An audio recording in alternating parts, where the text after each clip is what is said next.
ओम का उच्चारण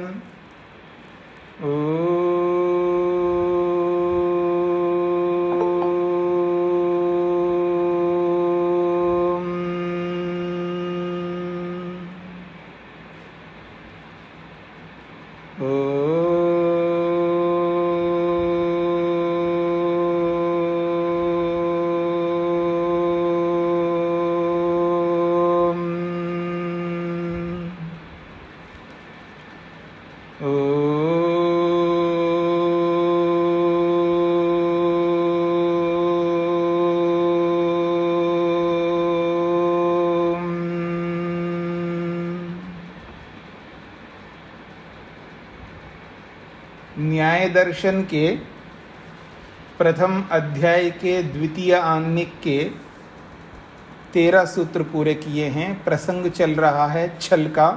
16 पदार्थों के अंतर्गत 14वां पदार्थ छल। छल के 3 विभाग है, वाक छल, सामान्य छल और उपचार छल। 2 छल आपने पूरे किए हैं, वाक छल को, सामान्य छल को। तीसरा छल है उपचार छल। पृष्ठ संख्या है 58, सूत्र संख्या 14 है। उपचार छल की परिभाषा करते हुए सूत्रकार कहते हैं, धर्म विकल्प निर्देशे अर्थ सद्भाव प्रतिषेधः उपचार छलम। धर्म विकल्प निर्देशे अर्थ सद्भाव प्रतिषेधः उपचार छलम।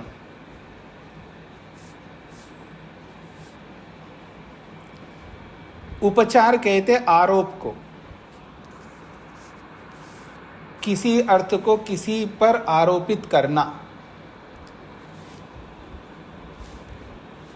किसी को किसी पर आरोपित करके यानी किसी के स्थान में किसी को बताना, यह है उपचार।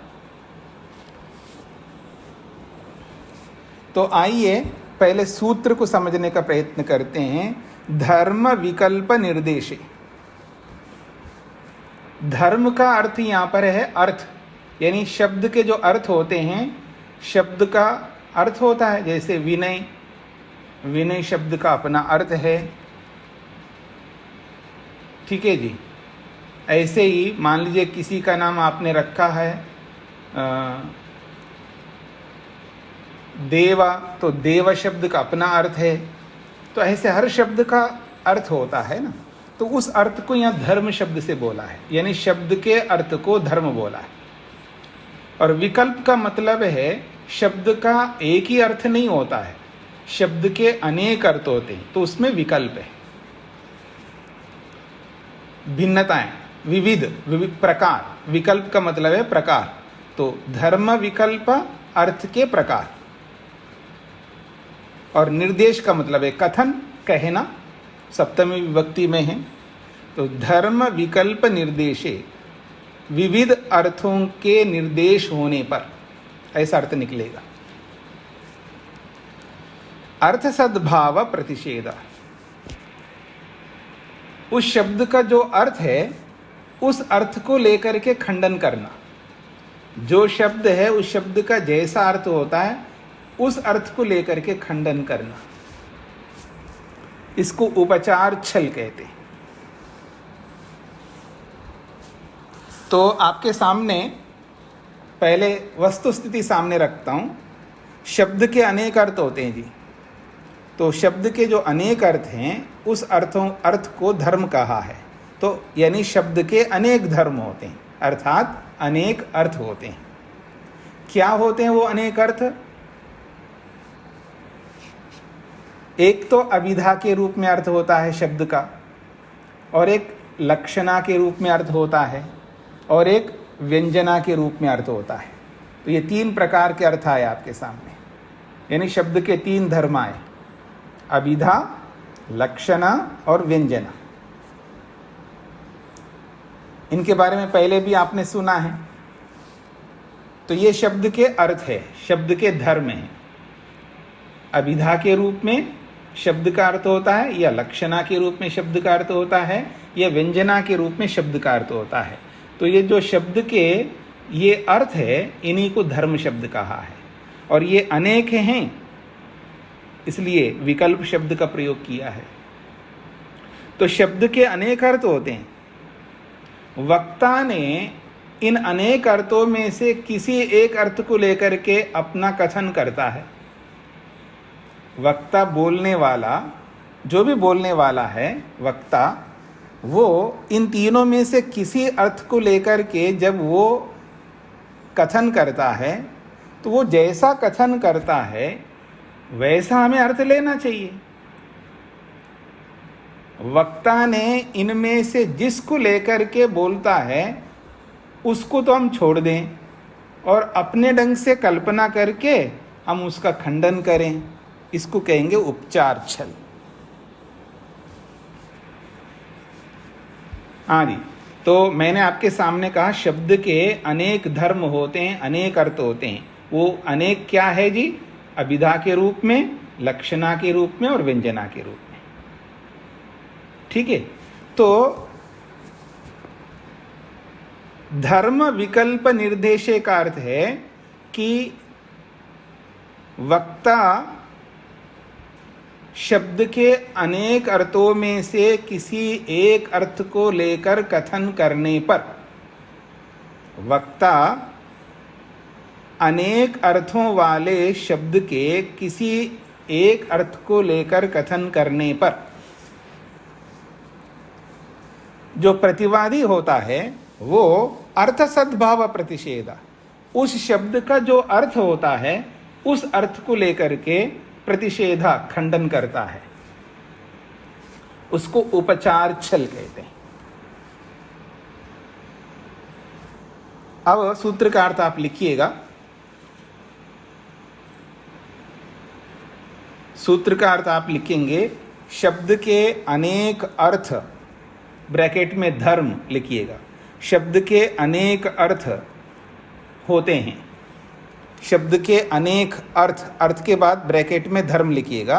शब्द के अनेक अर्थ होते हैं।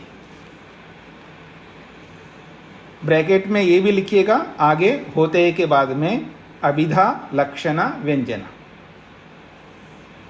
अभिधा लक्षणा व्यंजना। शब्द के अनेक धर्म होते हैं या शब्द के अनेक अर्थ होते हैं, अभिधा लक्षणा व्यंजना। आगे लिखिए, वक्ता उन अनेक अर्थों वाले शब्द के, वक्ता उन अनेक अर्थों वाले शब्द के, वक्ता उन अनेक अर्थों वाले शब्द के एक प्रकार के अर्थ को लेकर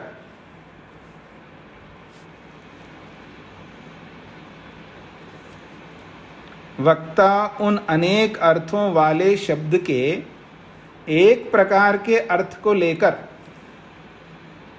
अपने वचन का कथन करने पर, अपने वचन का कथन करने पर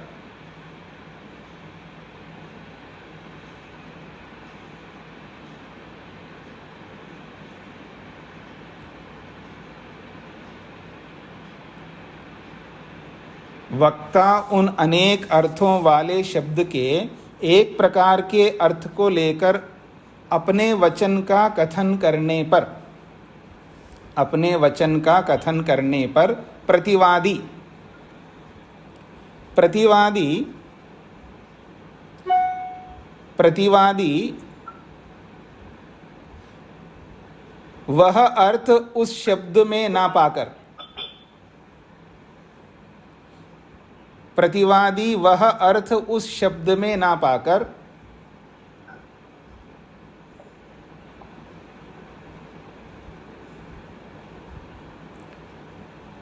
उस वचन का खंडन करता है।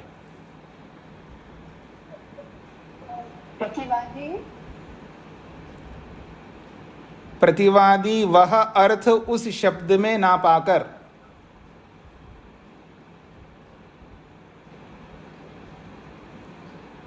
प्रतिवादी वह अर्थ उस शब्द में ना पाकर उस वचन का खंडन करता है, उसे उपचार छल कहते हैं।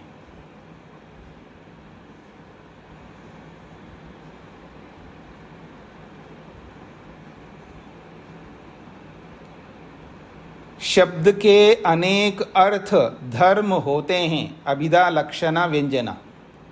वक्ता उन अनेक अर्थों वाले शब्द के एक प्रकार के अर्थ को लेकर अपने वचन का कथन करने पर प्रतिवादी वह अर्थ उस शब्द में ना पाकर उस वचन का खंडन करता है, उसे उपचार छल कहते हैं। यह सूत्रार्थ आपके सामने आ गया। अब भाष्य को देखिएगा। माइक जो माइक खोलते हैं, खोलते समय जब उनको खोलना आता है तो उस समय बंद करना भी आना चाहिए। तो अपना अपना माइक देखिएगा और जिन्होंने बंद नहीं किया बंद करिए, व्यवधान उत्पन्न मत करिएगा। अभिधानस्य धर्मो यथार्थ प्रयोगः, भाष्य को देखिएगा। अभिधानस्य धर्मो यथार्थ प्रयोग। अभिधान कहते हैं नाम, शब्द का जो नाम है। अभिधानस्य नाम का धर्म, धर्म है नाम का, अपना धर्म है क्या? यथार्थ प्रयोग, जैसा अर्थ होता है वैसा प्रयोग नाम करता है। तो यथार्थ प्रयोग करने वाला नाम होता है। तो अभिधानस्य धर्म, नाम का एक धर्म है, वो क्या करता है? यथार्थ प्रयोग, यथार्थ प्रयोग कराता है। यही नाम का मतलब है। जैसा आप हो वैसा ही नाम बोल करके आपको प्रयोग में लाता है। जैसा अर्थ होता है उस अर्थ को वैसा प्रयोग में लाता है। कौन? नाम। यही होता है ना जी। तो कहते हैं अभिधानस्य धर्म, नाम का जो धर्म है वो क्या है? यथार्थ प्रयोग, जैसा अर्थ होता है उसको वैसा प्रयोग में लाता है। फिर धर्म विकल्प क्या है? धर्म विकल्प तो कहते हैं अन्यत्र दृष्टस्य अन्यत्र प्रयोगः, दूसरे अर्थ को दूसरे अर्थ में प्रयोग करना, अर्थात एक अर्थ को दूसरे अर्थ के साथ जोड़ना। अन्यत्र दृष्टस्य अन्यत्र प्रयोग, एक जगह देखे हुए अर्थ को दूसरे जगह पर प्रयोग करना, यह है धर्म विकल्प है।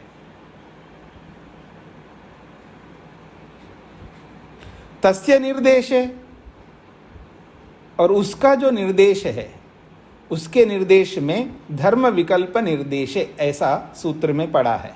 धर्म विकल्प निर्देश का मतलब है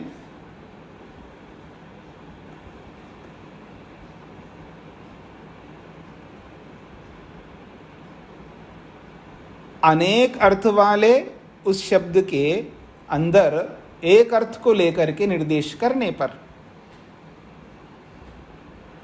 जो शब्द है उस शब्द के अनेक अर्थ होते हैं, तो उन अनेक अर्थों में से एक अर्थ को लेकर के बोलने वाला बोलता है।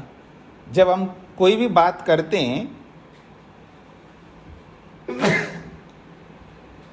हम कोई भी बात करते हैं ना जी, किसी के सामने कोई भी बात करते हैं तो हम उन शब्दों के जिस अर्थ को सामने ला कर के हम बात करेंगे ना, उस शब्द के बहुत सारे अर्थ होते हैं, और उसमें से जिस अर्थ को हम ला कर के मन में उसको प्रस्तुत करते हैं, तो जो हम प्रस्तुत करते हैं उस अर्थ को, वही अर्थ सुनने वाले को लेना चाहिए जैसा हम बोल रहे हैं। अगर ऐसा नहीं लेंगे तो वो छल कहलाएगा। मतलब मैंने बोला कुछ है और आपने अर्थ लिया कुछ है। तो वही कहना चाह रहे हैं यहाँ पर, यथा जैसे किसी ने बोला है मंचाः क्रोशन्ति इति, मचान चिल्ला रहे हैं। मंचा का मतलब मंच जो होता है ना, स्टेज जिसको आप कहते हैं, मंच का मतलब है स्टेज होता है। पहले जो है मंच, उसको उसके उस रूप में प्रयोग करते थे। आप में से कोई किसान हो तो उनको पता होगा, हमने भी खेती किए हैं। तो गाँव में मक्का बो लिया या बाजरा बोया या कुछ ऐसी चीज़ें बोते हैं खेत में, तो चिड़ियाँ वो ये बहुत कुछ आते हैं, या जो जंगली सूअर आते हैं सब खाने के लिए, विशेषकर मक्के को गन्ने को खाने के लिए।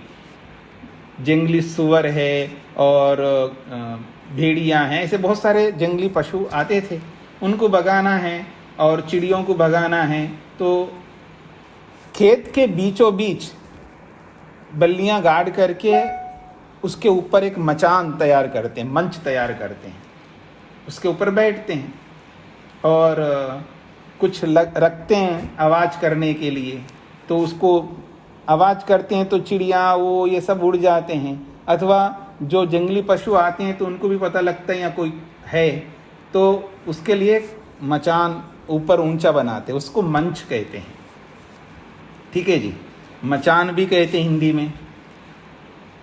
तो वहाँ पर बैठ कर के कोई बोल रहा है, तो मंच पर बैठ कर के कोई बोल रहा है, तो उसके लिए हम कह सकते हैं, देखो ये मंच पर बैठ कर के बहुत बोल रहा है, ऐसा भी कह सकते हैं आप। और ऐसा भी कह सकते हैं मंच बोल रहा है। दो प्रकार से कह सकते हो आप। एक ये भी बोल सकते हैं मंच बोल रहा है। मैं इसके लिए आपको दूसरा उदाहरण देता हूँ। देखो जी, आर्य समाज का मंच तो बहुत बोलता है। आर्य समाज का मंच जो है बहुत बोलता है भगवान के बारे में, त्रैतवाद के बारे में। आर्य समाज का मंच त्रैतवाद के बारे में बहुत बोलता है। अगर मैं ऐसा बोलूं तो आप में से कोई माता शकुंतला जी ये बोले मेरे को, क्या स्वामी जी मंच थोड़ा बोलता है? मंच पर बैठा हुआ विद्वान बोलता है। तो उन्होंने छल कर दिया मेरे के प्रति। मैंने कहा आर्य समाज का मंच त्रैतवाद के बारे में बहुत बोलता है, और माता जी ने झट बोल दिया मेरे को कि क्या आप ऐसा क्या बोल रहे हो कि आप थोड़ा सा हमको बोलते हो आप कि ऐसे बोलना चाहिए वैसा बोलना चाहिए, आप ऐसे कैसे बोल सकते हैं? आप ये कहो मंच पर बैठा हुआ विद्वान बोल रहा है। तो मंचः क्रोशंती का अर्थ होगा मचान चिल्ला रहा है, या तो मचान चिल्ला रहे हैं बहुवचन में। मचान जो है चिल्ला रहे हैं। अर्थ सद्भावेन प्रतिषेध। अब प्रतिवादी जो है, अर्थ सद्भाव का मतलब है जो इस शब्द का अर्थ होगा। मंचाः क्रोशंती का मतलब है मंच चिल्ला रहा है। तो इसका वास्तव में क्या अर्थ होगा? इस शब्द का मंचस्थ व्यक्ति चिल्ला रहे हैं, इसका ये अर्थ है। वास्तव में मंच पर बैठे हुए लोग तो बोल रहे हैं वहां पर। तो वास्तविक अर्थ ये है। तो अर्थ सद्भाव है ना, जो अर्थ है उस अर्थ को न बोलने के कारण से प्रतिषेध, वो खंडन करता है प्रतिवादी। मंचस्था पुरुषा क्रोशंती न तो मंचा क्रोशंती। मंच में स्थित पुरुष लोग जो है, मंच में स्थित जो लोग है वो बोल रहे हैं, ना कि मंच बोलते हैं। मंच नहीं बोलते हैं, मंच पर बैठे हुए लोग बोल रहे हैं। और आप कहते हो मंच बोल रहा है या मंच बोल रहे हैं, ऐसा कह करके वो खंडन करता है प्रतिवादी। मतलब बोलने वाले ने किस अर्थ को ध्यान में रख करके बोला है वो अर्थ तो नहीं ले रहा है। बोलने वाले का अभिप्राय ये थोड़ा है कि मंच बोलता है या मंच बोल रहे हैं, वो भी यही कहना चाहता है मंच पर बैठे लोग बोल रहे हैं। उसका अभिप्राय भी यही होगा ना बोलने वाले का। उसके अभिप्राय आपको लेना चाहिए ना, क्योंकि शब्द के 3 अर्थ होते हैं, अभिधा भी, लक्षणा भी और व्यंजना भी। और कोई मैं नया थोड़ा बोल रहा हूँ, या आप कोई नया थोड़ा बोल रहे हैं। लोक में जो प्रसिद्ध है वही तो बोलोगे आप। लोक में सभी लोग इस तरह की भाषा का प्रयोग करते ही है, आपको भी पता है। जब आपको पता है तो उस पते का प्रयोग करो ना। आप प्रयोग नहीं करते हैं, आपका मतलब जो भी नहीं करता, और फिर खंडन करते रहते हैं हम लोग एक दूसरे का। हम लोग एक दूसरे का बहुत खंडन करते हैं, उपचार छल बहुत करते हैं। सुबह से लेकर शाम तक कभी ना कभी उपचार छल में हम आ ही जाते हैं कहीं ना कहीं। तो कहते हैं यथा मंचा क्रोशंती इति, किसी ने बोला है मंच चिल्ला रहे हैं, ऐसा किसी ने बोला है, तो अर्थ सद्भावेन प्रतिषेधा। जो वहाँ अर्थ होना चाहिए उस वाक्य का, उस अर्थ को ध्यान में रख करके, उस अर्थ को ध्यान में रखा है, वैसा अर्थ नहीं बोला जा रहा है वक्ता के द्वारा, इसलिए वो प्रतिषेध उसका खंडन करता है। क्या खंडन करता है? मंचस्था पुरुषा क्रोशंती, मंच में बैठे हुए लोग बोल रहे हैं, न तो मंचा क्रोशंती, मंच नहीं बोल रहे हैं। आप ऐसे कैसे बोल रहे हो मंच बोल रहा है? ऐसा कह के उसने खंडन किया है। स्वामी लक्षणा में विभक्ति है। जितना पढ़ाया जा रहा है उसमें दिमाग लगाइएगा, बाद में आपको पता लग जाएगा। हाँ जी, तो ये बात यहाँ तक पहुँच गए जी। तो का पुनः अत्र अर्थ विकल्पोत्पत्ति, तो कह रहे हैं यहाँ अर्थ विकल्प की सिद्धि क्या है यहाँ पर, अर्थात अलग अलग अर्थ क्या है यहाँ पर। आपने बोला है ना शब्द के अनेक अर्थ होते हैं, अलग अलग अर्थ होते हैं, तो प्रश्नकर्ता प्रश्न कर रहा है शब्द के अलग अलग अर्थ क्या है, क्या क्या अर्थ होते हैं। क्योंकि उपपत्ति स्त्रीलिंग में इसलिए कहा बोला, उपपत्ति का मतलब है सिद्धि, अलग अलग अर्थों की सिद्धि क्या है, यानी उस शब्द के अलग अलग अर्थ क्या होते हैं। तो कहता है, उत्तर देता है, अन्यथा प्रयुक्तस्य अन्यार्थ कल्पनम। अन्यथा प्रयुक्तस्य, किसी अलग अर्थ को लेकर के प्रयोग करने पर आप अलग अर्थ की कल्पना कर रहे हैं।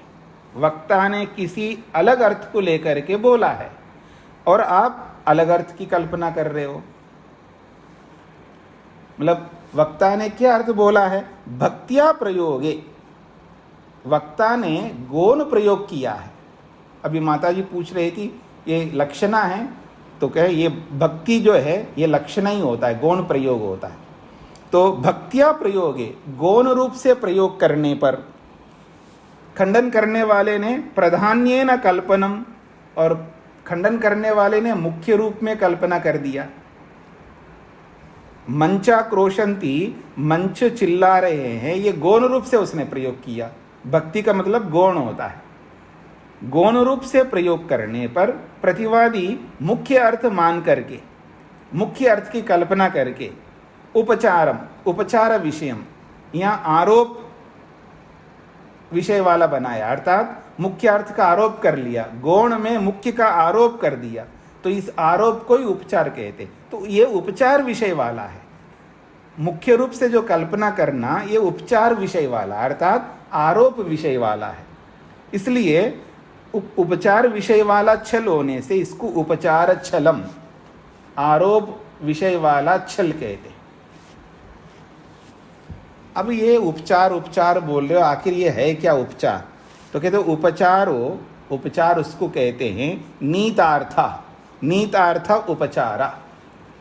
उपचार का मतलब है नीतार्था, अर्थात किसी अर्थ को किसी ओर ले जाना, किसी अर्थ को दूसरे ओर ले जाना, यानी किसी एक उस वस्तु का जो अर्थ है उसको दूसरे में आरोपित करना।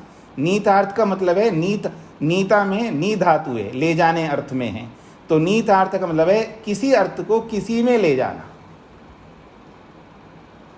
ठीक है जी ना।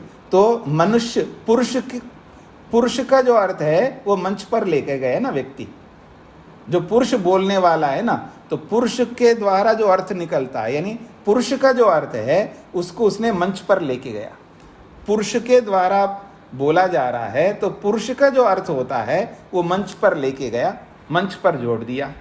तो ये है उपचार, यानी पुरुष अर्थ को मंच में जोड़ लेना, तो एक के अर्थ को दूसरे में ले जा करके जोड़ दिया, ये उपचार है। क्योंकि ये आरोप है, पुरुष को मंच पर आरोपित कर दिया, इसको कहते हैं उपचारो नीतार्थ। और ये जो उपचार है ये अनेक प्रकार का होता है, इसलिए कहा सहचरनादि निमित्तेना, सहचरनादि अलग अलग कारणों से उपचार होता है। आदि का मतलब है जैसे सहचरण यानी साथ रहने, साथ रहना भी एक बहुत बड़ा कारण है। यानी कोई साथ रहता है, उस साथ वाले को दूसरे के साथ आरोपित करते। मतलब जैसे मैं उदाहरण देता हूँ कि एक आचार्य है, आपको पता होना चाहिए पहले जितने भी गुरुकुल चलते थे प्राचीन परंपरा में, सारे गुरुकुल चलाने वाले गृहस्थी होते थे। हाँ, याद रखना, ये तो आप लोग करते नहीं इसलिए हमको करना पड़ रहा है, आपके काम को हम लोग कर रहे हैं, याद रखना, याद रखना, आप लोगों के काम को हमको करना पड़ रहा है, क्योंकि गुरुकुल चलाने का काम हमारा थोड़ा है, ये आप लोगों का काम है, गृहस्थियों का काम है। तो पहले गृहस्थी लोग ही गुरुकुल चलाते थे। तो जो आचार्य होता था, अब उस आचार्य की पत्नी को आचार्यानी कहते,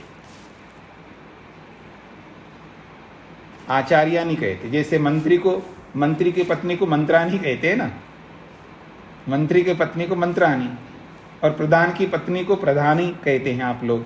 हिंदी में ऐसे ही लोग बोलते हैं ना आप लोग। तो हम उस प्रधान को उस स्त्री में, यानी पुरुष के धर्म को स्त्री में आरोपित कर दिया। मंत्री के धर्म को, मंत्री पुरुष है तो उस स्त्री में आरोपित कर दिया। तो ऐसे हम सहचरण के कारण से, क्योंकि पत्नी साथ रहती है, सहचरण है ना, उसके साथ रहने वाली है, तो कोई साथ रहने के कारण से भी हम उसको उसमें आरोपित करते हैं, और स्थान के कारण से भी आरोपित करते हैं, स्थान के कारण से भी आरोपित करते हैं। ऐसे ही बहुत सारे आरोप है, बहुत सारे उपचार है, वो आप दूसरे अध्याय में जाकर के ये सारे आरोप, आप ये सारे उपचार पढ़ेंगे। दूसरे अध्याय आएगा, उसमें आपको 10 आरोप उपचार दिखेंगे। उपचार जो है 10 प्रकार के होते हैं, 10 कारणों से 10 उपचार होते हैं, 10 आरोप होते हैं। यानी एक को दूसरे पे आरोपित करते हैं, तो किन किन कारणों से हम आरोपित करते हैं वो 10 कारण होते हैं। आपको दर्शन करा दूं, आपका दिमाग उधर ही जाएगा। खोलिए पृष्ठ संख्या 138, 138 पृष्ठ संख्या खोलिए।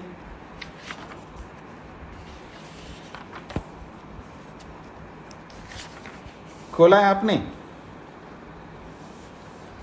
तो इसमें 10 उपचार बताए। स्थान, सहचरण, स्थान, तादर्थ्य, वृत्त, वृत्त, मान, धारण, सामीप्य, योग, साधना, ये सब जो है 10 जो है यहाँ पर आरोप है, यानी ये सब उपचार है। तद उपचार, अंत में उपचार शब्द आया है। 10 आरोप यहाँ पर बताए, 10 उपचार बताए। जब यहाँ आओगे तभी समझना, इसको अब मत समझना, दिमाग इसमें नहीं लगाइएगा। आपको उपचार समझ में आना है आपको कि अगर कोई साथ में रहते हैं तो हम अपने धर्म को साथ वाले के ऊपर आरोपित कर देते हैं। जैसे पिता के साथ पुत्र है और पिता स्टेज पर जाने की स्थिति में नहीं है, चल नहीं सकता, तो पिता के धर्म को पुत्र पर आरोपित कर देंगे, ऐसा। तो एक के धर्म को दूसरे के ऊपर आरोपित करना, इसका नाम है उपचार। तो कहते हैं उपचारो नीथार्थ। उपचार तो वो होता है किसी अर्थ को किसी के प्रति ले जाना, यानी किसी अर्थ को किसी और ले जाना, यानी एक जगह से दूसरे जगह पर उसको पहुंचाना, एक के धर्म को दूसरे वस्तु में उसको आरोपित करना, यही उपचार है। और ये उपचार किन किन कारणों से होता है? तो कहा सहचरण आदि निमित्तेन। सहचरण आदि, सहचरण है, स्थान है, तादर्थ्य है, इन निमित्तों से होता है ये उपचार। फिर भी अभी हमको समझ में नहीं आया, अगर कोई कहे तो और समझाते हैं। तो अगले शब्द से और समझा दिया उन्होंने, अतद् भावे तद्वद अभिधानम उपचारः। अतद् भावे, जो नहीं है, अतद् भाव का मतलब, तद्भाव का मतलब होता है वह, जो वह नहीं है, अर्थात जो नहीं है।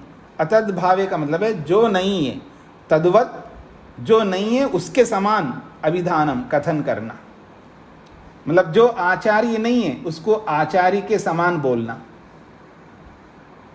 अतद् भावे तद्वत अभिधानम, जो नहीं है उसको उस जैसा बोलना, यही उपचार है। अभी मैंने बोला है ना, मान लीजिएगा एक तो आचार्य है, उसकी पत्नी आचार्या नहीं है, वो पढ़ाती नहीं है, बस उनकी पत्नी है, तो उसको भी आचार्या नहीं बोला, अर्थात उसको भी आचार्य बना दिया। जो आचार्य नहीं है उसको आचार्य बनाना, जो पिता नहीं है उसको पिता बनाना। तो अतद् भावे, जो नहीं है उसको वह बनाना, और वह बना करके अभिधानम, कथन करना। तो अतद् भावे, जो नहीं है उसको वैसा बना करके कथन करना, ये उपचार है। हाँ जी, आगे बढ़िए। तो यहाँ तक उपचार का पूरा हो गया जी। तो शब्द के अनेक अर्थ होने पर उन अनेक अर्थों में से एक अर्थ को लेकर के वक्ता जब कथन करता है और वो अर्थ ना पा करके उसका खंडन कर देता है वो, मतलब जैसा वक्ता बोला है वैसा उस वाक्य में दिखता नहीं है उसको, इसलिए वो खंडन कर देता है। और क्यों खंडन कर रहा है? अपनी ओर से कल्पना कर दिया, अपनी स्वच्छंदता से खंडन कर दिया। मतलब उस शब्द का ये भी अर्थ होता है, ये उसको समझना चाहिए ना, वो ना समझ करके अपनी मनमर्जी से खंडन कर दिया उसने। इसी को उपचार छल कहते हैं। अब उसने जब खंडन किया तो उस खंडन का समाधान करना ही चाहिए। अब समाधान कर रहे हैं, अत्र समाधि, उसका समाधान। समाधि का मतलब यहाँ समाधान। अब उस प्रतिवादी ने जो खंडन किया उसका समाधान कर रहे हैं। प्रसिद्धे प्रयोगे वक्तु यथार्थाभिप्रायम शब्दार्थयो अभ्यनुज्या प्रतिषेधो वा न छंदतः। प्रसिद्धे प्रयोगे, देखो जी प्रयोग तो प्रसिद्ध है ना, लोक में ऐसा बोलते ही हैं। क्यों जी? लोक में ये प्रसिद्ध है, प्रयोगे प्रसिद्ध है, लोक में ऐसे शब्दों का प्रयोग प्रसिद्ध है। अब प्रसिद्ध प्रयोग का ही तो वक्ता बोल रहा है, तो प्रयोग के प्रसिद्ध होने पर वक्तु वक्ता के यथाभिप्रायम, वक्ता ने जिस अभिप्राय को लेकर के बोला उसके अभिप्राय के अनुरूप शब्दार्थयो, शब्द और अर्थों को समझ करके अभ्यनुज्या, उसको स्वीकार करना चाहिए। जैसा उसने अर्थ बोला है या तो उसको स्वीकार करो या उस अर्थ का प्रतिषेध कर दो। न छंदता, अपनी स्वतंत्रता से नहीं, स्वच्छंदता से खंडन नहीं कर सकते आप। पकड़ में आ रहा है जी? जैसे आपने बोला है कहाँ रहते हो जी? तेज नारायण जी, उन्होंने गंगा पे रहता हूं, तो आप समझ ले रहे हैं।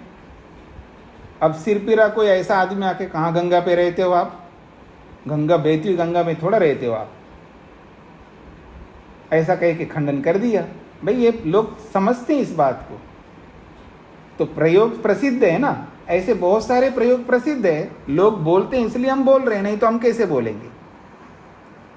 अप्रसिद्ध का हम बोलते नहीं है ना, जो प्रसिद्ध है लोग में जो जानते हैं समझते हैं उसी को तो बोल रहे हैं हम लोग। हम कोई नया थोड़ा बोल रहे हैं। और पहले आपने सुना था ना, हम उन्हीं का प्रयोग करते हैं जो पहले से बोले जाते हैं, नया कोई प्रयोग नहीं करते हैं। इंद्र मुंद्र कुल्ला कत्र कातरुल्ला, इंद्र कोंद्रुल्ला। अब आपको समझ में आ रहा है?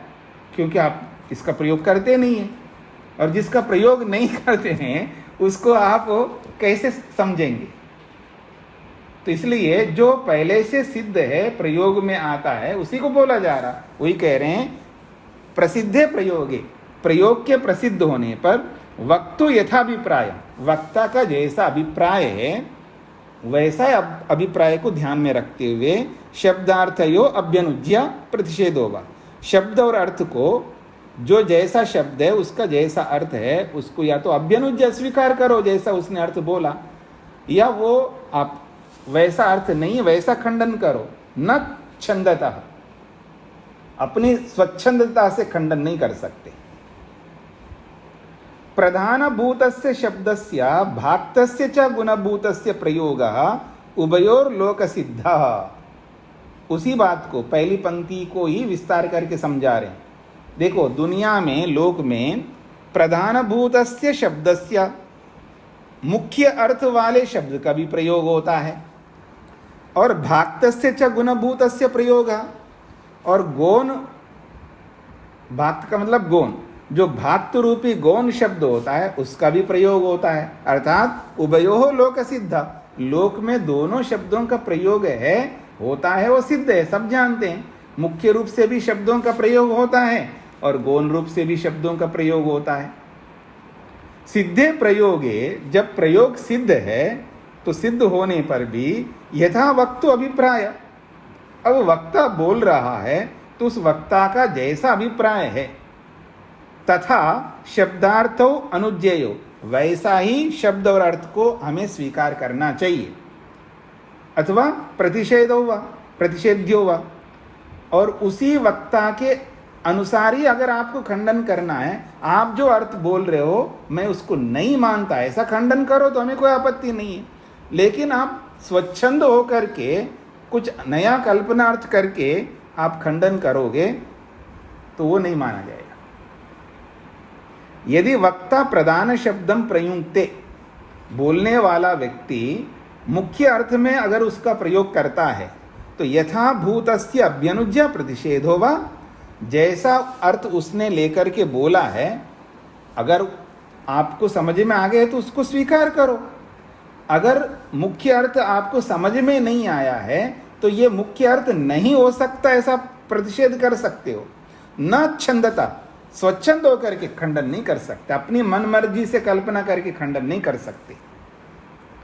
फिर कहा अथ गुणभूतम, अगर वक्ता ने किसी शब्द को गौण रूप में प्रयोग करता है तदा गुणभूतस्य, तो गुणभूत का प्रयोग जब कर रहा है, यत्र तो वक्ता गुणभूतम शब्दम प्रयुक्ते, जब वक्ता गौण शब्द को लेकर के प्रयोग करता है तो प्रधान भूतम अभिप्रेत्य, और उस गौण शब्द को लेकर के प्रयोग करने पर आप मुख्य अर्थ को लेकर के पर प्रतिषेधति, दूसरे का खंडन करते हो। ऐसा नहीं कर सकते हो ना आप। और वो भी कैसे कर रहे हो? स्वमनीषया, अपनी मन की कल्पना से, अपनी स्वच्छंद कल्पना से। स्वमनीषया का मतलब है अपनी मन की स्वच्छंद कल्पना से आप प्रतिषेध कर रहे हो। तो स्वमनीषया प्रतिषेधो असौ भवति, वो अपनी स्वच्छंदता से प्रतिषेध होता है। न परोपालंब, दूसरे का खंडन नहीं माना जाएगा। आपने दूसरे का खंडन नहीं किया, अपनी स्वच्छंदता से खंडन कर रहे हैं, इससे दूसरे का खंडन नहीं होता है। न पर उपालंबा, दूसरे का खंडन नहीं हो रहा इससे, बस आप अपनी स्वच्छंदता से वैसे यूं ही खंडन कर रहे हो, इससे दूसरे का खंडन नहीं होता है, ऐसा कहना चाहते हैं। पकड़ में आ रहा है जी सब लोगों को? तो पूरा हो गया जी आपका उपचार छल। अब किसी को समझ में नहीं आए तो अब पूछ सकते हैं आप।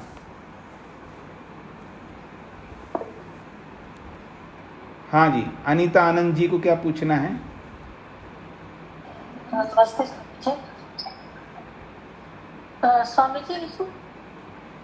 और ये इसमें ज्यादा अंतर तो नहीं है कि उपचार छल है। हाँ, कि उसमें भी हम तोड़ मरोड़ कर ही वक्ता के अभिप्राय को बदल देते हैं।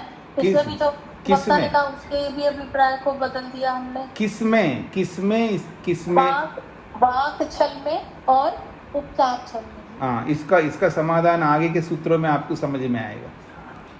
ठीक है जी। हाँ जी। एक और कहना था स्वामी जी, पिछली बार मैंने पूछना था, मुझे कालातीत हेत्वाभास नहीं समझ में आया था जी। अच्छा, वो प्रश्नोत्तर जब होंगे उसमें आप पूछिएगा, अभी तो इससे संबंधित पूछना है। हाँ जी, ठीक है, हाँ। मधु जी को क्या पूछना है? स्वामी जी नमस्ते, मुझे अभ्यनुज्या का अर्थ नहीं समझ आया। अभ्यनुज्या का मतलब स्वीकार करना। जी धन्यवाद जी। हाँ, मोहनलाल जी को क्या पूछना है? स्वामी जी नमस्ते जी। स्वामी जी, इसमें आया मंचः क्रोशन्ति, तो इसमें एक वादी का अर्थ है, एक प्रतिवादी का। वादी कहता है कि मंच पुकारते हैं जी, और प्रतिवादी कह रहा है कि मंच नहीं पुकारते, मंच पे जो बैठे पुरुष है वो पुकारते हैं। इसमें कौन सा अभिधा है, कौन सा लक्षणा या व्यंजना है, ये थोड़ा सा आप बता देंगे। तो ये तो लक्षणा हो गया ना। मंचा क्रोशंती जो वाक्य है ये लक्षणा में अर्थ है। लक्षणा में प्रतिवादी का नहीं, वादी लक्षणा में प्रयोग किया है और प्रतिवादी जो है उसको अभिधा में बता रहा है। जी भाई अभिधा में तो है कि मंच नहीं चिल्लाते हैं ना जी, मंच चिल्लाते नहीं है, ये अभिधा है।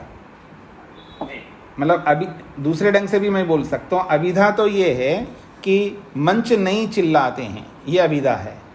मंच पर बैठा हुआ व्यक्ति चिल्लाता है, तो बैठा हुआ व्यक्ति को मंच पर आरोपित कर दिया हमने। मतलब मनुष्य बोल सकता है ना, तो मनुष्य के बोली को मंच पर आरोपित कर दिया, तो मंच बोल रहा है। अब बोलता तो मनुष्य है, प्राणी बोलता है ना, तो प्राणी के बोली को मंच पर आरोपित कर दिया। तो ये लक्षणा का मतलब मंचा क्रोशंती ये लक्षणा वाक्य है, और वो अभिधा मान करके, वक्ता ने अभिधा मान करके बोला है, ऐसा मान करके अपनी ओर से कल्पना, प्रतिवादी अपनी ओर से क्या कल्पना किया है, वक्ता अभिधा में बोल रहा है इस वाक्य को, ऐसा मान करके खंडन किया। जी धन्यवाद सर। प्रेम जी को क्या पूछना है? नमस्ते स्वामी जी। हाँ जी। स्वामी जी, ये गौण अर्थ, ये किसी वाक्य का गौण अर्थ है या मुख्य अर्थ है? इससे कैसे पता लगेगा कि ये गौण बोल रहा है या मुख्य बोल रहा है? ये तो आप व्यवहार से पता लगता है, सुनते रहते हैं, हमको देखते रहते हैं, अपने आप पता लगता है ना कौन मुख्य अर्थ में प्रयोग कर रहा है, कौन कोई गौण अर्थ में प्रयोग कर रहा है। जैसे पहले से जैसे प्रसिद्ध प्रयोग वाले हैं, वो जो है वो मुख्य है या गौण है, ऐसे कुछ समझ सकते हैं? कैसे? देखिए ये सब व्यवहार से पता, देखिए आप परेशान मत हो जाइए, व्यवहार से सब पता लगता है ना। जैसे आपने बोला उस गधे को बुलाओ, ऐसा बोलते हो नहीं बोलते आप? आपका मतलब, और आपके अड़ोस पड़ोसी वाले बोलते हैं ना, को बहुत ज़्यादा काम जितना भी बताते वो भी नहीं कर सकता, छोटा काम भी नहीं पड़ता, वो गधे की तरह ही रहता है वो आदमी, उसको बोलना बड़ा मुश्किल होता है, वो करता नहीं काम, तो उसको आप बोलते हो ना उस गधे को बुलाओ। अब ये नहीं बोलते उस बंदर को शांत करो जी, बहुत चिल्ला रहा है वो बंदर, बोलते नहीं बोलते आप, या कोई भी सुनते नहीं सुनते आप, उस बंदर को चुप करो, उस बंदर को चुप कराओ, ऐसे बोलते नहीं बोलते आप लोग? तो आपको नहीं समझ में आ रहा है ये गौण शब्द का प्रयोग हो रहा है?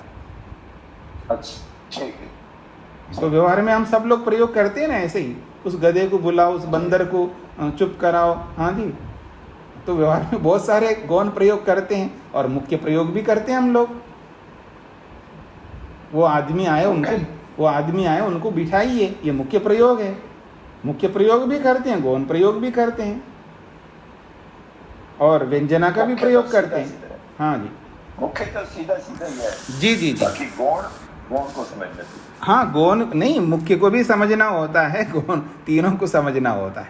जी जी, तीनों को समझना होता है, सब लोग प्रयोग करते हैं, ये कोई नया प्रयोग हम नहीं कर रहे हैं। तो ये कैसे पता लगेगा? तो ये व्यवहार, जो व्यवहार जानता है उसको अपने आप पता लगता है, इसके लिए अलग से कोई क्लासेस नहीं होते हैं कि भाई इसको मुख्य बोलते हैं, इसको गौण कहते हैं, वो तो समझना पड़ेगा। शास्त्रीय तो हमको शास्त्र पढ़ने से पता चलेगा, बाकी ये तो लौकिक बातें हैं, तो लौकिक बात को लोक में व्यवहार से पता लगता है। जी, तो हम आगे बढ़ते हैं जी। अब अनीता जी ने एक प्रश्न किया था कि वाक्छल में और उपचाल में तो कोई अंतर नहीं, एक ही जैसा दिख रहा है, उसी को लेकर के अगला सूत्र है, वाक्छलमेव उपचारच्छलम तद अविशेषात्। प्रश्न के रूप में सूत्र प्रस्तुत कर रहे हैं, वाक्छलमेव उपचारच्छलम, वाक्छल को ही उपचार छल कहना चाहिए, क्यों? तद अविशेषात्, दोनों में समानता है, दोनों एक जैसे दिख रहे हैं, ये सूत्रार्थ हो गया। वाक्छल को ही उपचार छल कहना चाहिए क्योंकि तद अविशेषात्, दोनों में एक समानता होने से। न वाक्छलात् उपचारच्छलम विद्यते, उसी को स्पष्ट कर रहे हैं भाष्यकार, वाक्छल से उपचार छल अलग नहीं है। विद्यते का मतलब है भिन्न, और न विद्यते अलग नहीं है, भिन्न नहीं है। तो वाक्छल से उपचार छल भिन्न नहीं है। तस्य अपि अर्थांतर कल्पनया, क्योंकि उसका भी तो अर्थांतर कल्पना ही होता है ना, वहाँ पर भी वाक्छल में भी तो अर्थांतर कल्पना है, और यहाँ पर भी अर्थांतर कल्पना है, भिन्न अर्थ की कल्पना यहाँ पर भी है और वहाँ पर भी भिन्न अर्थ की कल्पना है। इसलिए अविशेषात्, दोनों बराबर होने से, दोनों में समानता होने से। इह अपि स्थानी अर्थो गुण शब्द, प्रधान शब्द स्थानार्थ।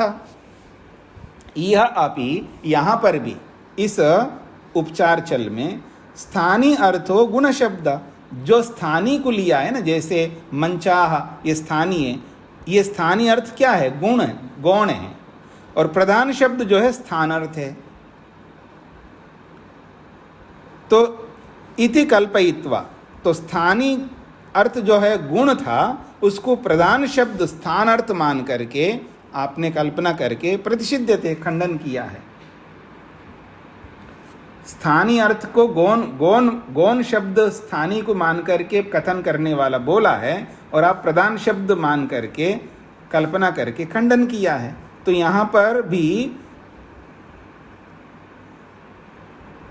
अर्थांतर की कल्पना है ना, एक अर्थ वहां था तो आप दूसरे अर्थ की कल्पना करके खंडन किया इस उपचार छल में, और वाक छल में भी तो ऐसा ही है, अर्थांतर कल्पना से ही तो वहां खंडन किया वाक छल में। वहां आप देखेंगे ना, उदाहरण देखेंगे तो आपको समझ में आएगा। नव कंबलो अयम मानका, तो नव कंबल में नव का अर्थ जो है मुख्य अर्थ था और उसको आपने दूसरा अर्थ बोल दिया, यानी अर्थांतर कल्पना किया, यानी उसका एक अर्थ था उस अर्थ को छोड़ के दूसरे अर्थ की कल्पना कर दिया। यहाँ पर वहाँ गौण की बात नहीं है, लेकिन वहाँ शब्द नव शब्द का जो अर्थ है उससे हट करके दूसरे अर्थ की कल्पना कर दिया। तो अर्थांतर कल्पना है, वहाँ केवल अर्थांतर कल्पना देखना है, एक अर्थ को छोड़ करके दूसरे अर्थ की कल्पना कर दिया। तो उपचार छल में भी एक अर्थ को छोड़ करके दूसरे अर्थ की कल्पना कर दिया, यानी एक अर्थ में जो प्रयोग किया है तो आप दूसरे अर्थ की कल्पना करके बोल दिया है आपने। वहाँ भी ऐसा ही है, यहाँ पर भी ऐसा ही है, ये कहना चाहते हैं। तो इसलिए वाक्छल ही उपचार छल है, दोनों में समानता होने से। समानता क्या है? अर्थांतर कल्पना, दूसरे अर्थ की कल्पना करके खंडन करना। वहाँ पर भी अर्थांतर कल्पना है, यहाँ भी अर्थांतर कल्पना है, बस ये समानता है। अब समाधान करता सूत्र के माध्यम से कर रहे ना, दोनों में समानता नहीं है। क्यों? तद अर्थांतर भावा, दोनों में भिन्नता होने से। तद अर्थांतर भावात, अर्थात दोनों में भिन्नता होने से। उपचार में वाक्छल में बहुत अंतर है, दोनों में भिन्नता है। न आपने जो है एक बताया वो बिल्कुल ठीक नहीं है, दोनों एक नहीं हो सकते। क्यों? दोनों में भिन्नता होने से। आपने कहा समानता होने से, हम कह रहे हैं भिन्नता है, भिन्नता होने से अलग अलग है। कहते हैं ना वाक्छल में वो उपचार छलम, वाक्छल ही उपचार छल नहीं हो सकता। क्यों? तस्य अर्थ सद्भाव प्रतिषेधस्य अर्थांतर भावात, वो जो अर्थ सद्भाव को लेकर के उसने जो प्रतिषेध किया है वो इस वाक्छल से भिन्न होने से। वाक्छल में अर्थ सद्भाव को लेकर के खंडन नहीं किया है वहां पर। तस्य अर्थ सद्भाव प्रतिषेधस्य अर्थांतर भावात, उस वाक्छल में और इसमें भेद क्या है? वाक्छल में, इस उपचार छल में, उपचार छल में अर्थ सद्भाव को लेकर के खंडन किया है, वहाँ ऐसा नहीं है, वहाँ दूसरे अर्थ को लेकर के खंडन किया है। कुतः? अर्थांतर कल्पनातः, दूसरे अर्थ की कल्पना करके। अन्य ही अर्थांतर कल्पना, अन्यो अर्थ सद्भाव प्रतिषेधा, दोनों में अंतर दिखा रहे हैं। एक अर्थांतर कल्पना है, वाक्छल में नव शब्द का एक अर्थ है, तो उसका जो दूसरा नव शब्द का जो दूसरा अर्थ होता है, एक है नया और दूसरा अर्थ क्या है? नौ। तो एक अर्थ को लेकर के बोला तो वहाँ दूसरे अर्थ को समझ करके आपने खंडन किया है, तो वहाँ अर्थांतर कल्पना है। ठीक है जी, भिन्न अर्थ की कल्पना है। और उपचार छल में क्या है? अर्थ सद्भाव प्रतिषेधा, जो अर्थ उस शब्द का है उसी अर्थ को लेकर के आपने खंडन किया है। दोनों में अंतर समझने का प्रयत्न करिएगा। वाक्छल में क्या है?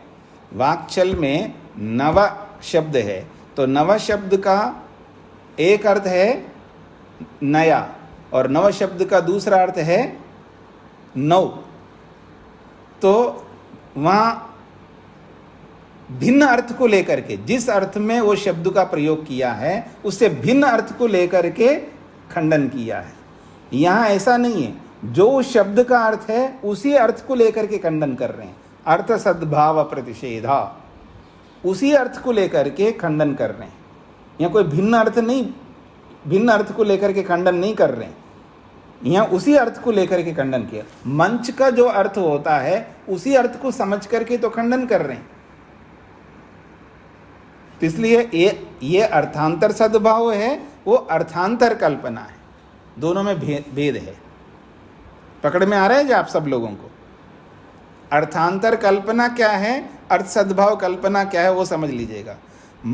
मंचाक्रोशंति, तो मंच का जो अर्थ है उसी अर्थ को लेकर के खंडन कर रहा है। मेरी बात को समझने का प्रयत्न करना। खंडन करने वाले ने मंचाक्रोशंति, मंच का जो अर्थ होता है उसी अर्थ को लेकर के खंडन कर रहा है, भिन्न अर्थ को नहीं ले रहा है। वो मंच का जो अर्थ है वो अर्थ नहीं है, अर्थात मंच नहीं चिल्ला सकते, तो आप कैसे बोल रहे हो मंच चिल्ला रहा है? तो मंच का जो अर्थ होता है उसी अर्थ को लेकर के खंडन कर रहा है वो। फिर वहाँ ऐसा नहीं है, वहाँ नव शब्द का अर्थ नया है और नव शब्द का अर्थ नौ भी है, तो भिन्न अर्थ को लेकर के वहाँ खंडन किया है। यहाँ भिन्न अर्थ को लेकर के खंडन नहीं किया जा रहा है, यहाँ उसी अर्थ को लेकर के उसका खंडन कर रहा है। तो इसलिए कहते हैं यहाँ अर्थ सद्भाव प्रतिषेध है उपचार में, और वहाँ अर्थांतर भिन्न अर्थ को लेकर के खंडन है वहाँ पर, यहाँ उसी अर्थ को लेकर के खंडन है। तो दोनों में अंतर है ना, बहुत अंतर है दोनों में, दोनों एक नहीं हो सकते। हाँ, अब अनीता जी बताएंगी, समझ में आया? जी स्वामी जी, आ गया जी। अगला सूत्र देखिएगा। अविशेषे वा किंचित साधर्म्यात् एक छल प्रसंग। यदि आप समानता ही दिखाना चाह रहे हो तो फिर एक की दो को तो आपने मान लिया, यानी आपने दो को तो मान लिया ना, उपचार छल को, और इससे पहले कौन सा छल था? सामान्य छल। ठीक है जी, सामान्य छल और उपचार छल को तो आपने मान ही लिया, केवल वाक छल को उपचार छल को एक बता रहे हो ना, यानी दो तो मान रहे हो ना आप। ये जो 16वें सूत्र से समाधान किया है उसी की पुष्टि में 17वां सूत्र है। आप 3 छल हमने बताए, 2 को तो आप मान रहे हो, तीसरे को नहीं मान रहे हो, यही तो बात आ रही ना। आपने वाक्छल और उपचार छल को एक ही बता दिया ना, तो आपके अनुसार कितने हो जाएंगे जी? 2 हो जाएंगे। तो 2 को तो मान ही रहे हो आप, 2 को तो मान ही रहे हो ना, तो तीसरे को मानने में क्या दिक्कत आ रही है? आप ये सिद्धांत ही कह रहे हैं भाई तुमने तो 2 को तो मान ही लिया, बस तीसरे को मानने में आपको समस्या आ रही है। उसमें क्यों आ रही है समस्या? अविशेषे वा किंचित साधर्म्यात्, अगर तीनों में किंचित साधर्म्य तो है ना, थोड़ी देखिए 5 अविद्या के 5 भेद होती है ना, अविद्या के 5 भेद होते हैं ना, तो पांचों में किंचित साधर्म्यता है ना भाई।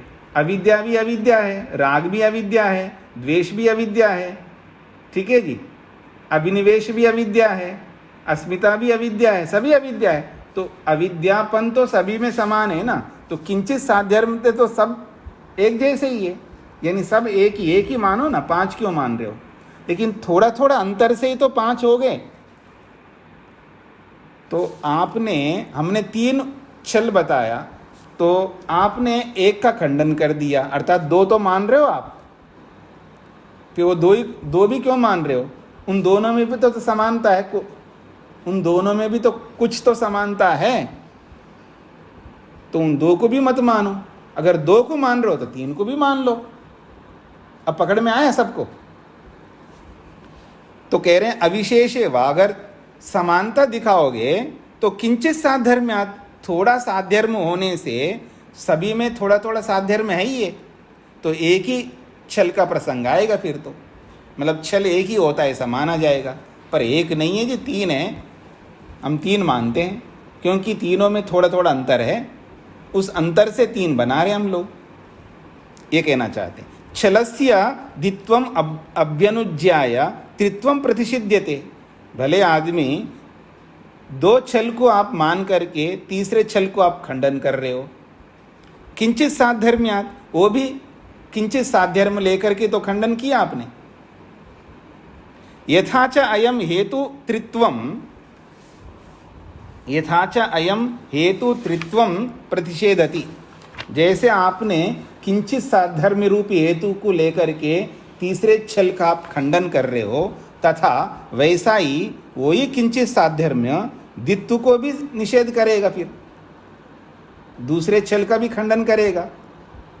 तथा द्वित्वम अपि अभ्यनुज्ञातम प्रतिषेधति, जो दूसरे को आपने स्वीकार कर रखा है उसको भी खंडन कर देगा आपका ही हेतु। समझ में आ रहा है जी? आपने दो को तो मान लिया, ये तो पकड़ में आ गए जी आप। मतलब उपचार को आप वाक्चल को एक बनाते हुए आप सीधा सीधा बोला नहीं आपने कि मैं दो को मानता हूं, तीसरे को नहीं मानता हूं, लेकिन ये वचन बोल करके ये आपने अपने आप को सिद्ध करा दिया कि मैं दो को तो मान रहा हूं लेकिन तीसरे में मेरे को समस्या है। तो दो को माना है आपने, तो तीसरे का खंडन कर रहे हो। क्यों खंडन कर रहे हो? किंचित साध्यर्म दे करके खंडन कर रहे हो।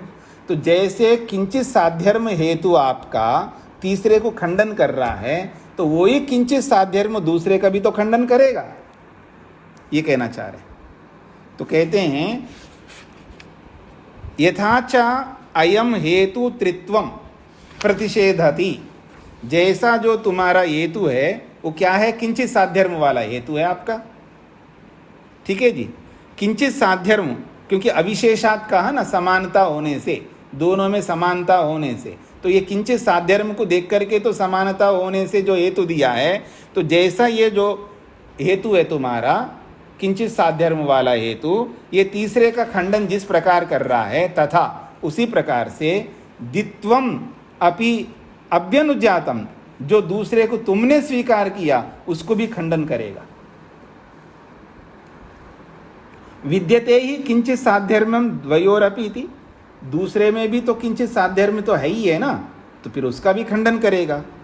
अतः द्वित्वम किंचित साध्यर्म्यात् न निवर्तते, अगर आप ये कहे तो नहीं कि किंचित साध्यर्म से दूसरे का खंडन नहीं हो सकता, तो त्रित्वम अपि न निवर्त्यति, फिर तीसरा हेतु, तीसरा छल भी हटेगा नहीं, ये कहना चाह रहे।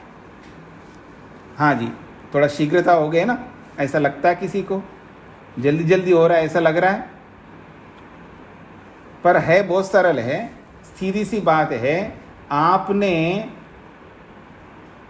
तीन छलों में से एक छल का खंडन कर रहे हो, दोनों में समानता होने से, ऐसा कह करके, ऐसा बोल करके आपने दो को मान लिया, और दो को जब मान लिया है, तीसरे को मानने में आपको दिक्कत नहीं होनी चाहिए। तीसरे को ना मानने के लिए आपने दोनों में समानता दिखाई है, और ये समानता जो है किंचित साध्यर्म से होती है। जब किंचित साध्यर्म से समानता हेतु है आपका, उससे आपने तीसरे का खंडन किया है, तो वही जो आपका जो हेतु है किंचित साध्यर्म, वो दूसरे को भी खंडित कर देगा। यदि आप ये कहते हो नहीं जी दूसरे को हम खंडित नहीं कर सकते, तो फिर तीसरे को भी खंडित नहीं करोगे, तीनों को मानना पड़ेगा आपको, या तो तीनों को मानो। लेकिन आपने तीनों को ना मान के दो को मान करके अपने हाथों से अपने आप को हरा लिया, यूं समझ लीजिए, अपने ही पांव पर स्वयं आपने कुलाड़ा मार लिया।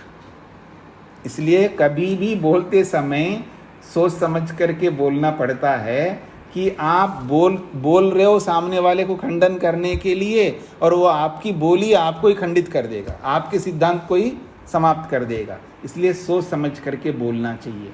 तो इससे भी हमको सीख मिलती है कि किस तरह हम लोग गड़बड़ी करते हैं, किस तरह दोष करते बोलते समय।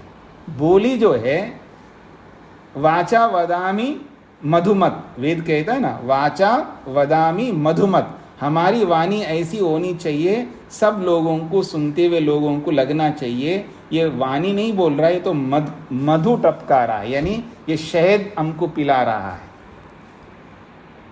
इसकी वाणी जो है शहद की तरह हमारे सामने, हमारे कानों में पहुंच रहा है। इसकी वाणी जो पहुंच रही है वो शहद के समान, मधु के समान पहुंच रही है, ऐसा होना चाहिए। यानी हम मंत्रमुग्ध हो जाए, अथवा यूं कहिए हम संतृप्त हो जाए, तृप्त हो जाए उसकी वाणी को बोल करके, उसकी वाणी में हम प्रश्न चिन्ह ना खड़ा करें। इसका मतलब हम जब बोलेंगे तो इन सारे दोषों से परे हट करके हमें बोलना होगा, ये इसका अभिप्राय है। चलिए बाकी बातें आगे करते हैं, इसको यहीं पर विराम देते हैं। ओम शांति शांति शांति।